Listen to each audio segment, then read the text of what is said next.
প্রিয় দর্শক, আর মাত্র কয়েকদিন পরেই সমঝোতা স্মারক সই করা হবে যুক্তরাষ্ট্র এবং ইরানের মধ্যে। কিন্তু ইসরায়েল এখনো অন্ধকারে রয়েছে। তাহলে এই চুক্তি আলোর মুখ দেখবে কিনা, এমনটাই বিশেষজ্ঞরা বলছেন। আমরা যতটুকু জানি যে ইরানের সঙ্গে স্বাক্ষরিত একটি সমঝোতা স্মারক পর্যালোচনার জন্য ইসরায়েল অনুরোধ করেছিল যুক্তরাষ্ট্রকে, কিন্তু যুক্তরাষ্ট্র সেটা প্রত্যাখ্যান করেছে। সেই চুক্তিতে কি আছে সেটা যুক্তরাষ্ট্র ইসরায়েলকে দেখাতে যাচ্ছে না। এক প্রতিবেদনে এমনটাই দাবি করা হয়েছে, ফলে চুক্তিতে পূর্ণাঙ্গ বিষয়বস্তু সম্পর্কে এখনো অন্ধকারে রয়েছে ইসরায়েল। ইসরায়েলের গণমাধ্যম চ্যানেল 12 এর বরাত দিয়ে এক প্রতিবেদনে এমন খবর জানানো হয়েছে। ইসরায়েলের চ্যানেল 12 জানিয়েছে যে ইসরায়েলি কর্মকর্তারা ওয়াশিংটনের কাছে সমঝোতা স্মারকটি দেখার সুযোগ চেয়েছিলেন, তবে যুক্তরাষ্ট্র সেই অনুরোধ নাকচ করে দিয়েছে। প্রতিবেদনে বলা হয়েছে যে ইসরায়েল এখনো চুক্তির পূর্ণ বিবরণ জানে না, যা আগামী শুক্রবার সুইজারল্যান্ডে স্বাক্ষরিত হওয়ার কথা রয়েছে। তবে বিষয়টির সঙ্গে সংশ্লিষ্ট একটি সূত্র নাম প্রকাশ না করা শর্তে আনাদুল এজেন্সিকে জানিয়েছে যে তেল আবিব যুক্তরাষ্ট্রের আলোচক দলের কাছে এই ধরনের কোনো অনুরোধই জানায়নি। অন্যদিকে এক মার্কিন কর্মকর্তা প্রতিবেদনটিকে ভুল বলে উল্লেখ করেছেন।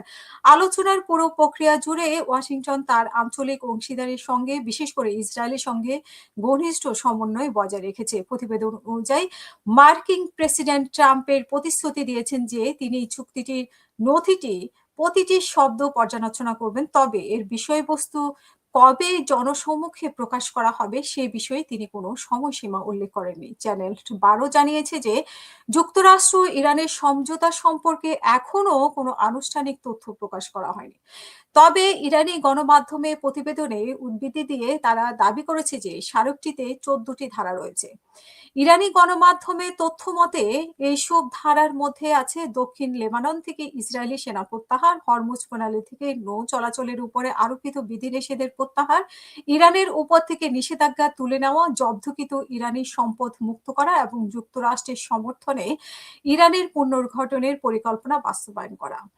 ট্রাম্প বলছে যে শুক্রবারে জেনেভায় চুক্তিটি স্বাক্ষরিত হবে এবং এর পরপরই হরমুজ প্রণালী পুনরায় উন্মুক্ত করা হবে। তবে এখন পর্যন্ত ওয়াশিংটন বা তেহরান কোনো পক্ষই সমঝোতার স্মারকে পূর্ণাঙ্গ পাঠ প্রকাশ করেনি। এমনটাই এই যে অন্ধকারের মধ্যে রাখা হয়েছে জনগণকে, এবং এখানে স্মারকে কি আছে ইসরায়েল এখনো জানে না। এর আগেও আমরা যতটুকু জানি যে সমঝোতায় পৌঁছাতে পারেনি শুধুমাত্র ইসরায়েলের কারণে।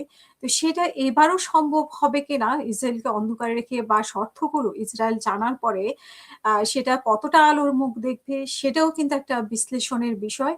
এবং ডোনাল্ড ট্রাম্পকে ইরান কতটা বিশ্বাস করছে বা বিশ্বাস করতে পারছে সেটাও এখন দেখার বিষয়, এবং সব মিলিয়ে একটা ঘোলাটে পরিস্থিতির মধ্যে সবাই আছে।